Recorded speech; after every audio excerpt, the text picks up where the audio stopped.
Hello दोस्तों, welcome to polity पाठशाला channel. और आज का जो हमारा टॉपिक है वो रहने वाला है अनुदारवाद पार्ट 2, या इसको हम रूढ़िवाद भी कहते हैं। और इसका पहला पार्ट जो ऑलरेडी अपलोड हो चुका है, और उसमें हमने पढ़ा था कि रूढ़िवाद का कॉन्सेप्ट क्या है और इसकी जो प्रमुख मान्यताएं हैं उसके बारे में हमने देखा था। तो सबसे पहले आप इसके कॉन्सेप्ट को समझेंगे, तभी आपको ये पार्ट समझ में आएगा।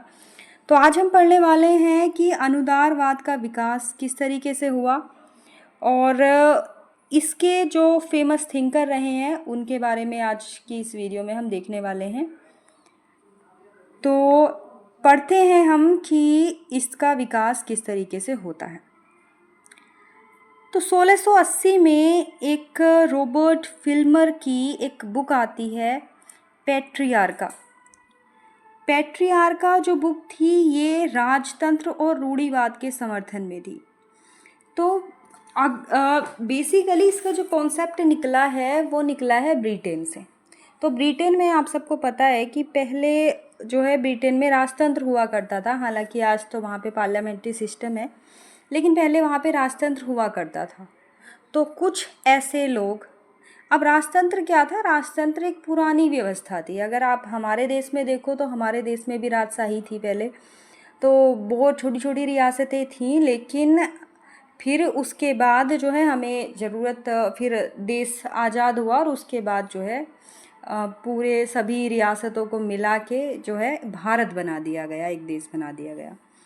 तो उसी तरीके से जो रूढ़िवादी विचारक थे वो समर्थन करते थे राजतंत्र का, क्योंकि राजतंत्र एक पुरानी व्यवस्था थी। और इसके एक रूढ़िवादी थिंकर और थे ब्रिटेन के, टोरी नाम से। तो 1834 में टोरी दल के प्रधानमंत्री रॉबर्ट पील के द्वारा प्रस्तुत टॉम वर्थ मैनिफेस्टो में क्रमिक और धीमे राजनीतिक सुधारों का समर्थन किया जाता है। तो अब क्या है, ये जो एक मैनिफेस्टो लाए थे, तो वैसे जो टोरी हैं ये पहले स्टार्टिंग में क्या थे, ये एक परंपरागत रूढ़िवादी किस्म के इंसान थे। पर धीरे धीरे इनके पार्टी के जो एक प्रधानमंत्री आते हैं पील, तो वो एक मैनिफेस्टो जो है लेके आते हैं और वो कहते हैं कुछ धीमे और कुछ थोड़े बहुत राजनीतिक सुधारों का समर्थन करते हैं। ये जो मैनिफेस्टो था ये कट्टर ब्रिटिश अनुदारवाद से आधुनिक अनुदारवाद की ओर एक कदम था।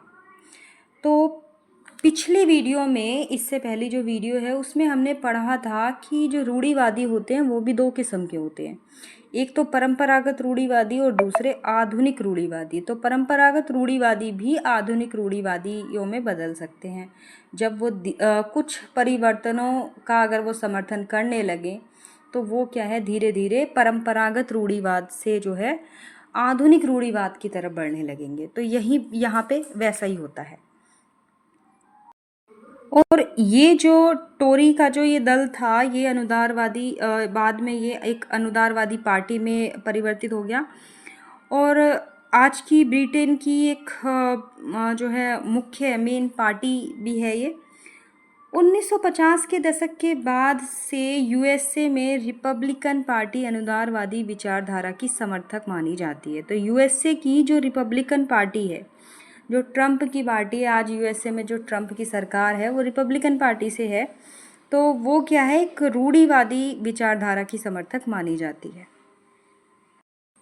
और बेसिकली यूएसए के अंदर रोनाल्ड रीगन और बुश सीनियर को अनुदारवाद का समर्थक माना जाता है। अगर हम बात करें भारत की कुछ पार्टियों की जो थोड़ी सी आपको जिसमें रूढ़िवाद की झलक देखने को मिलेगी, तो हम बात कर सकते हैं यहाँ पे शिवसेना की, अकाली दल, बीजेपी हो गई, और कुछ ऐसे दक्षिणपंथी दल हैं जिनको हम रूढ़िवाद समर्थित पार्टी कह सकते हैं। अब बात कर लेते हैं थोड़ा सा रूढ़िवाद के बौद्धिक विकास की। तो रूढ़िवाद के जो बौद्धिक विकास के जो मेन थिंकर माने जाते हैं वो माने जाते हैं अरस्तु।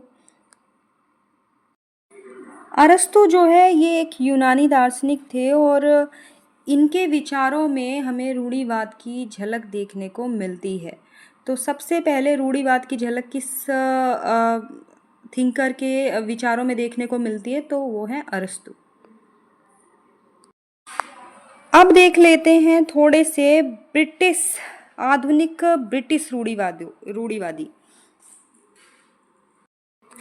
ब्रिटिश रूढ़िवादियों में हम पढ़ते हैं एडमंड बर्क को, David Hume, Richard Hooker, Samuel Taylor और कॉलरिज, बेंजामिन डिज़रायली और जॉन एडम्स को।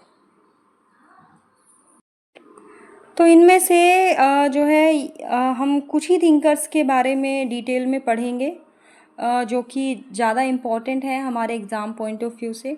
तो सबके बारे में हम नहीं देखेंगे, आप चाहें तो सबके बारे में थोड़ा सा देख सकते हैं, लेकिन कुछ जो जिनके बारे में स्पेशली पूछा जाता है उनके बारे में हम इस वीडियो में देखेंगे आज। तो सबसे जो फेमस यहाँ पे थिंकर देखने को मिलते हैं वो है एडमंड बर्क। तो एडमंड बर्क के बारे में बात कर लेते हैं। इनको आधुनिक रूढ़िवाद के जनक माना जाता है और एंग्लो अमेरिकी रूढ़िवादी राजनीति परंपरा के पिता माना जाता है इनको। तो 1730 से 1797 तक इनका जो टाइम पीरियड है वो रहा है। और इनकी एक फेमस बुक है, ये भी आपको याद रखनी है, reflection on the recent revolution in France 1790। और इस बुक में हमें फ्रांस की नवीन क्रांति की समीक्षा देखने को मिलती है। तो इनके कुछ शॉर्ट नोट्स मैंने बनाए हैं और जो एग्ज़ाम पॉइंट ऑफ व्यू से बहुत इम्पॉर्टेंट है, जो आपको बर्क के बारे में पढ़ने हैं, याद रखने हैं। तो सबसे पहला कि फ्रांसीसी क्रांति को महाविनाशक कहा है इन्होंने। तो अगर आपसे एग्ज़ाम में क्वेश्चन पूछ लिया जाए कि फ्रांसीसी क्रांति को महाविनाशक किसने कहा, तो बर्क ने कहा है।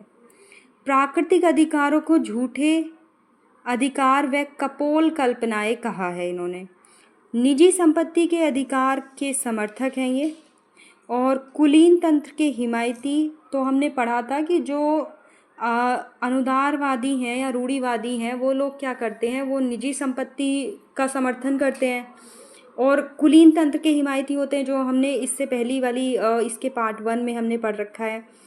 और धार्मिक राजनीति का समर्थन करते हैं, समानता और लोकप्रिय संप्रभुता के विरोधी। तो क्योंकि ये निजी संपत्ति के अधिकार का समर्थन करते हैं तो डेफिनेटली ये समानता का समर्थन तो नहीं करेंगे, क्योंकि समानता का मतलब है कि सभी को अपने विकास के समान अवसर, सभी को समान संपत्ति हो, सभी को एक समान अवसर मिले, समानता हो। और जब तक ये पूंजीवादी प्रवृत्ति ख़त्म नहीं होगी, तो निजी संपत्ति ख़त्म नहीं होगी, तब तक इक्वालिटी तो आ नहीं सकती।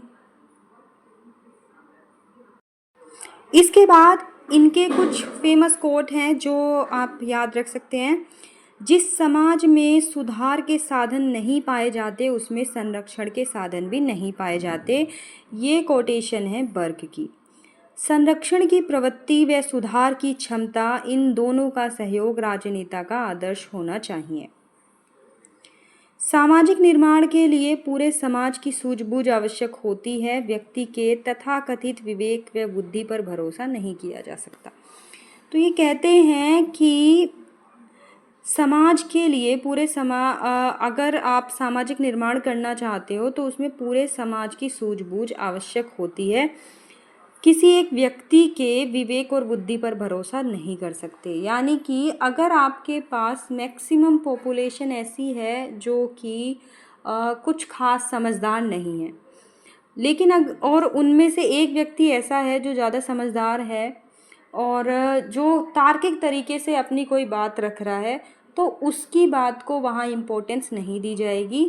जिस बात को ज़्यादा लोग कहेंगे, मैक्सिमम लोग जिस बात को कहेंगे, चाहे वो गलत ही क्यों ना हो, उस बात को यहाँ इम्पोर्टेंस दी जाएगी। तो इनके कहने का मतलब यहाँ पे ये है कि समाज की सूझबूझ आवश्यक है। अगर एक व्यक्ति रैशनल तरीके से भी कोई बात रख रहा है तो वो वहाँ पे उस पर भरोसा नहीं किया जा सकता। तो अगले थिंकर हैं रिचर्ड हुकर, ये भी इम्पोर्टेंट हैं और 1554 से 1600 तक इनका टाइम पीरियड माना जाता है। और ये जो है रिचर्ड हुकर, ये इंग्लैंड के चर्च के एक पादरी थे और साथ ही ये एक प्रभावशाली धर्मशास्त्री भी थे और ये प्रोटेस्टेंट सुधारों के विरोधी थे। तो प्रोटेस्टेंट सुधारों के विरोधी इनको माना जाता है। तो कुछ ये थोड़ी सी ही बातें हैं इनके बारे में याद रखने को। नेक्स्ट हम बात कर लेते हैं यहाँ पे डेविड ह्यूम की। डेविड ह्यूम का जो टाइम पीरियड है वो 17 हाँ, तो इनका टाइम पीरियड जो है ये 1711 से 1776 के बीच का माना जाता है और आधुनिक युग में ये रूढ़िवाद के एक प्रमुख दार्शनिक, आधुनिक युग के एक प्रमुख रूढ़िवादी दार्शनिक इनको माना जाता है। और ह्यूम एक ब्रिटिश दार्शनिक भी थे। इसके साथ साथ इन्होंने अनुभववाद का समर्थन किया और राजनीतिक बुद्धिवाद और कल्पनावाद का ये विरोध करते थे और इसके साथ साथ इन्हें आधुनिक रूढ़िवादी बौद्धिक परंपरा का पहला विद्वान भी माना जाता है। तो ये कुछ फेमस थिंकर हैं जो हम आधुनिक रूढ़िवाद में पढ़ते हैं। तो हमने सभी को नहीं देखा है डिटेल में, ये कुछ ही को देखा है और इनके बारे में जो कुछ इम्पोर्टेंट था जो आपसे पूछा जा सकता है उनके बारे में हमने पढ़ा। और इसके बाद हम पढ़ेंगे समकालीन अनुदारवादी थिंकर और इसको हम पढ़ेंगे नेक्स्ट वीडियो में। तो आज की वीडियो में बस इतना ही और जितने भी ये थिंकर्स पढ़े हैं हमने ये इम्पोर्टेंट हैं। सो थैंक्स फॉर वॉचिंग और इसका अगला पार्ट जल्दी ही आएगा। So thanks for watching.